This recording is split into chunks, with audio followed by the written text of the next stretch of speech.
జోగులాంబ గద్వాల పట్టణ చరిత్రలో ఎన్నడూ లేని విధంగా అరుదైన బృహత్తర సనాతన ధర్మ కార్యక్రమం యాగశాల ప్రవేశంతో ఘనంగా ప్రారంభమైంది. గద్వాల పట్టణంలోని న్యూగంజ్ సమీపంలో ఏర్పాటు చేసిన వేదికపై ఈ 12 రోజుల మహాధార్మిక కార్యక్రమాలు అత్యంత వైభవంగా నిర్వహిస్తున్నారు. ఈ కార్యక్రమాల్లో భాగంగా ఆయుత చండీ యాగం, అతిరుద్ర మహాయాగం, విశ్వశాంతి యాగాలు నిర్వహించనున్నారు. దుర్గామాతకు అంకితమైన ఆయుత చండీ యాగం ద్వారా శక్తి ఉపాసనతో పాటు కుటుంబ శాంతి, ఆరోగ్యం, ఐశ్వర్యం కలగాలని ఆకాంక్షిస్తున్నారు.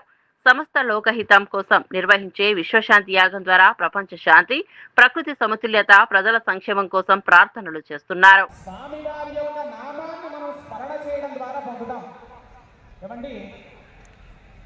సరే పొందుతాం, బాగానే ఉంది.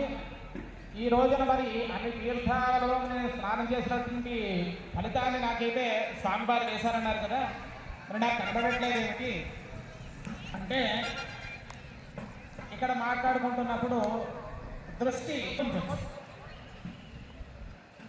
మనకి ధర్మకార్యాలు చేసేటటువంటి వారందరికీ కూడా పుణ్య